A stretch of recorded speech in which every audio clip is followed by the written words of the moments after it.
You guys all asked for it, so I always deliver. Here's my top 5 favorite boss monsters of all time. So without further ado, let's get started with this video, shall we? Ready guys? Ready? Are you ready as I am? Are you guys ready? Because I am. Ready, set, go! Before I start this video, I just wanted to say that this is going to be my top 5 favorite boss monsters that you use in the main deck. I don't want to talk about extra deck cards like Blue Eyes Ultimate Dragon or Thousand Eyes Restrict. So in this video, I tended to focus more on the main deck boss monsters. By the way, if anybody knows how to make cool channel intros and whatnot, send me a message on my Facebook page and we can definitely work something out. Anyways, roll the intro.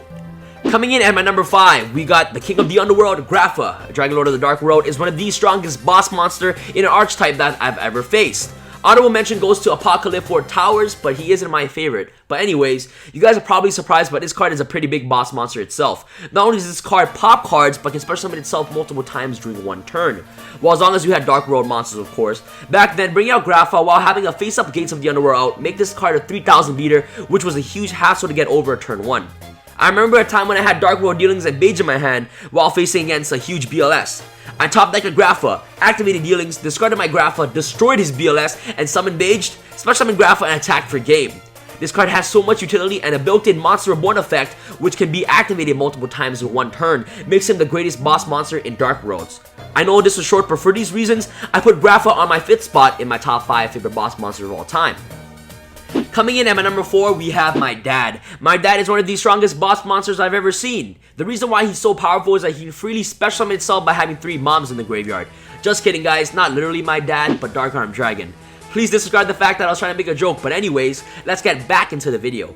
Dark Arm Dragon had to be on my number 4 spot. This card is so powerful, the Yu-Gi-Oh community had to even identify a format after this one card. Card's crazy. Not to mention, this card during the Teledown format was hella expensive, valuing about at $200 to $300 during the time. It was so good that they even had to hit this card to 1. In the game of Yu-Gi-Oh, any control decks or any decks that's able to control the graveyard can easily summon out this card. Don't forget its effect. By banishing a dark monster, you can get to destroy a card on the field. The crazy thing is that as long as you had dark monsters in the graveyard, you could activate its effect to destroy cards. Same reason as Grapha. The fact that you're able to abuse its effect multiple times per turn, it's crazy. Dark Arm Dragon can easily win you the duel once he comes out. Minimum, you were able to pop his 3 cards on the field and push for damage. This card is crazy. This puts this bad boy at my number 4 spot. One of the greatest top deck game winners ever, this card had to be on my number 3 spot. Black Muscle Soldier Inward in the beginning is one of the strongest and outmost coolest looking card I've ever seen. He was so powerful and at even one point put on the ban list. But you guys should all be glad that this card is at 1. If it wasn't, there's gonna be a hell ton of banished monsters by this card's effect itself. Having a stat of 3000 attack and 2500 defense makes this card already a huge boss monster. Being able to abuse this card in any deck that utilizes light and dark monsters makes this card one of the most splashable card that this game has ever seen.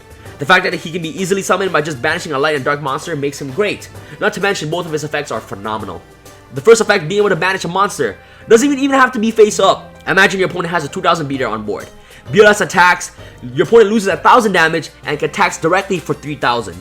That's a total of 4000 damage alone just off one monster. The fact that BLS is a light monster makes him really versatile. He can be combined off with Honest. That's even crazier. This card is so good that Konami made this card its own archetype. Crazy. And have you guys ever heard of the saying, top deck BLS for game? And once your opponent top deck that one card, they start banishing cards from the graveyard. That's when you know you lose. For these reasons, I put BLS at my number 3 spot. Bringing you Judgment in a 3000 attack beat stick to your face, I put Judgment Dragon at my number 2 spot. Judgment Dragon. Judgment brings you judgment. It's a dragon. Dragons are scary. 3000 attack. Big monster. Judgment Dragon 3000 attack equals overall scary monster. Judgment reminds you of God. God judges you. So Judgment Dragon will judge you as well by nuking your entire board. Ha! DLS in my personal opinion is definitely better than this card, since it can be splashable in any deck. But the reason why I chose JD at my number 2 spot is that you guys all know me. I love Light Sworns. The fact that this archetype have a built-in boss monster which can nuke the entire field multiple times during one turn is amazing. The good thing about this card is that it can nuke the entire field except itself, leaving you with a 3000 attack beatstick on board. How this card can be easily brought out made this card very accessible. Since in Light Sworns you mill every single turn, guarantees you to summon this card since you're more than likely always going to have more than 4 different Light Sworns in the grave. Don't forget, you have cards like Monster Reincarnation and Beckoning Light to also bring this card back. Ever heard of the saying top deck JD, and when you do, you just win? Especially I love dropping 9000 damage on board with JD. I know some of you Lightsworn players can relate. This put this card at my number 2 spot, and especially, this card is a huge beater. Well, this card was supposed to be Shein, but if I keep bringing up 6 Samurais oriented cards, you guys will be pretty annoyed. But anyways, as I said, this video focused more on boss monsters that utilize in the main deck, so my boy Shein can stay out of this picture. The dark counterpart to BLS, and the strongest monster, in my opinion, that brings chaos and leaves you with nothing, and I mean nothing. You guessed it, Chaos Ember Dragon, Envoy of the End. Look at the name, Envoy of the End. He ends your life by just bringing out this monster. This card is the strongest Envoy monsters I've ever seen, and I can prove this. Well, just take a look at the ban list. This card is so good, and I'm making a huge statement here, but it should never, ever, never, ever see the light of day ever again. It should stay banned because it's just too powerful. Having the stats of 3000 attack and 2500 defense makes him already kind of comparable to BLS, but his effect is just more outrageous. Banish a light and dark monster to bring out this bad boy, activate its effect by paying 1000 light points, send all cards in both players' hand and field to the graveyard, and inflict 300 damage to your opponent for each card sent.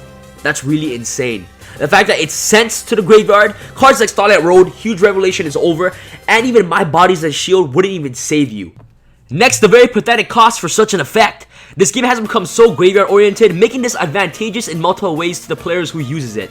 The nuke burn itself can wipe out your opponent, and the card can potentially plus off things as well. The nuke effect is simply where all the card issue comes from. It could easily shut off future warnings, defeat your opponent, plus to utter ridiculous levels. Can you imagine Burning Abyss abusing this card? It's crazy.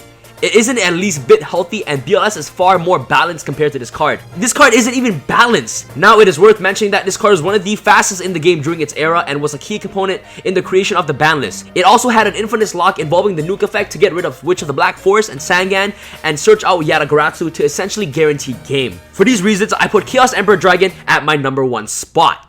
So guys, here are my top 5 favorite boss monsters of all time. If you guys enjoyed this segment, make sure you guys smash that like button for more of these type of videos. What top 5 videos should I do next? Make sure you leave it down in the comment section below, and don't forget to subscribe. Peace!